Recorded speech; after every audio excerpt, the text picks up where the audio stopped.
Қайырлы күн, құрметті студенттер. Менің аты-жөнім Жұманова Аймадинель Ғабденқызы. Бүгін бізде кезекті 7-ші практикалық сабағымыз.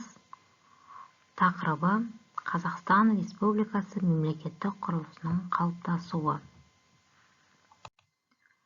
Қарастырылатын сұрақтар: Қазақстан Республикасы тәуелсіздігі туралы конституциялық заң, қоғам конституциялық құрылысының негіздерін жасау, Қазақстан Республикасы рәміздерін бекіту, ту, елтаңба, әнұран.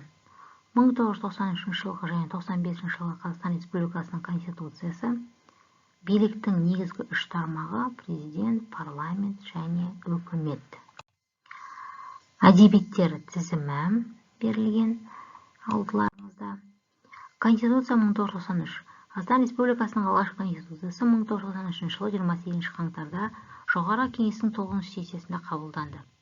Ол кіріспеден 4 бөлім, 21 тарау және 131 баптан тұрады. 1995 жылы 30 тамызда республикада бүкіл халықтық референдум еліміздің жаңа конституциясын қабылдады. Ол 9 бөлімнен 98 баптан тұрады. Енді сіздерге сұрақ: 1993 жылғы және 95 жылғы конституциялардың басты айырмашылығы неде? Конституцияны зерделейміз. Конституцияның төмендегі баптары мен тармақтарын анықтаңыз. Яғни 2-ші бап 2-ші тармақ, 5-ші бап 3-ші тармақ, 7-ші бап 1-ші тармақ, 10-ші бап 2-ші тармақ, 12-ші бап 1-ші тармақ, 14-ші бап 3-ші тармақ, 17-ші бап 1-ші тармақ, 20-ші бап 3-ші тармақ. Яғни осы баптарды алып, ашып, қандай мәселе айтылғанын келесі сабаққа дайындап жазып келеміз. Келесі ұғымдарды анықтаймыз. Федерация, конфедерация, конституциялық монархия, унитарлы мемлекет.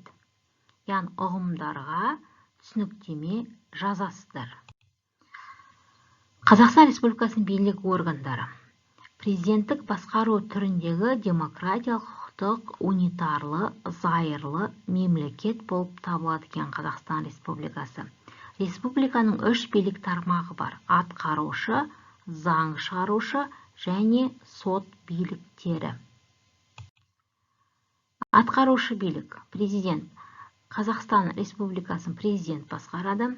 Ол 40 жастан асқан, республика аумағында соңғы 15 жыл тұрған және мемлекеттік тілде, қазақ тілінде еркін сөйлей алатын азаматтар арасынан 5 жылға сайланады. Хронологиялық тізім. Тапсырма сіздерге. Қазақстан Республикасының үкімет басшыларын, яғни премьер-министрлерін хронологиялық реттілігімен жазып шығыңыз. Заң шығарушы билік органдары қос палатадан тұрады. Парламент атқарады, яғни Сенат, Мәжіліс. Келесі тапсырма. Тұлғаларды анықтаңыз. Және бұл тұлғалардың тәуелсіз Қазақстанның дамуына қандай үлес қосты? Соларды анықтап айқындаңыздар. Тұлғаларды жалғастырамыз. Тұлғаны анықтаны.